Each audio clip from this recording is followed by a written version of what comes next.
കർണാടകയിൽ മുഖ്യമന്ത്രി മാറ്റേണ്ട സാഹചര്യമില്ലെന്ന ഹൈക്കമാൻഡ് പ്രഖ്യാപനത്തിന് പിന്നാലെ കോൺഗ്രസിൽ കലാപം രൂക്ഷം. ബി.ആർ. പാട്ടീൽ എം.എൽ.എ മുഖ്യമന്ത്രി സിദ്ധരാമയ്യക്കെതിരെ സംസാരിക്കുന്ന ഫോൺ കോൾ ചോർന്നു. സിദ്ധരാമയ്യ ലോട്ടറി അടിച്ച് മുഖ്യമന്ത്രിയായ ആളെന്നാണ് പാട്ടീലിന്റെ പരിഹാസ പരാമർശം. കർണാടകയിൽ കോൺഗ്രസ് സർക്കാരിനെ പ്രതിസന്ധിയിലാക്കിയ ആഭ്യന്തര തർക്കം പരിഹരിക്കാൻ ഹൈക്കമാൻഡ് ശ്രമം തുടരുന്നതിനിടെയാണ് പുതിയ പ്രശ്നങ്ങളും ഉടലെടുക്കുന്നത്.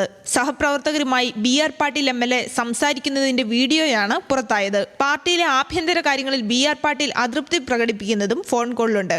സോണിയാഗാന്ധിയെ സിദ്ധരാമയ്യയ്ക്ക് പരിചയപ്പെടുത്തിയത് താനാണെന്നും പാട്ടീൽ അവകാശപ്പെടുന്നുണ്ട്. സിദ്ധരാമയ്യ ലോട്ടറി അടിച്ച് മുഖ്യമന്ത്രിയായ ആളെന്നാണ് എം.എൽ.എയുടെ പരിഹാസം. നേരത്തെ ഭവനവകുപ്പിലെ അഴിമതിയെക്കുറിച്ച് ബി.ആർ. പാട്ടീൽ നടത്തിയ ആരോപണം കോൺഗ്രസ് സർക്കാരിനെ പ്രതിസന്ധിയിലാക്കിയിരുന്നു. ഇതിനെ പിന്തുണച്ച് നിരവധി എം.എൽ.എമാർ രംഗത്തെത്തിയതോടെയാണ് ഹൈക്കമാൻഡ് ഇടപെട്ടത്. 3 ദിവസത്തെ സന്ദർശനത്തിനായി ബംഗളൂരുവിലെത്തിയ കോൺഗ്രസ് ജനറൽ സെക്രട്ടറി രൺദീപ് സുർജേവാല എം.എൽ.എമാർ, എം.എൽ.സിമാർ, ജില്ലാ കോൺഗ്രസ് അധ്യക്ഷന്മാർ എന്നിവരുമായി കൂടിക്കാഴ്ച നടത്തുന്നുണ്ട്. നേതൃമാറ്റത്തിൽ എല്ലാവരുടെയും മനസ്സറിയുകയെന്നതാണ് ഹൈക്കമാൻഡ് ലക്ഷ്യം. എന്നാൽ കർണാടകയിലെത്തിയത് പതിവ് സംഘടനാ പ്രവർത്തനങ്ങളുടെ ഭാഗമായി മാത്രമാണെന്നാണ് രൺദീപ് സുർജേവാലയുടെ പ്രതികരണം. ഇപ്പോൾ നടക്കുന്ന ചർച്ചകൾ വെറുതെയെന്നാണ് മുഖ്യമന്ത്രി സിദ്ധരാമയ്യയുടെ നിലപാട്. തർക്കം പരിഹരിക്കാൻ സിദ്ധരാമയ്യയെ മാറ്റി ഡി.കെ. ശിവകുമാറിനെ മുഖ്യമന്ത്രിയാക്കുമെന്ന അഭ്യൂഹവും ശക്തമാണ്.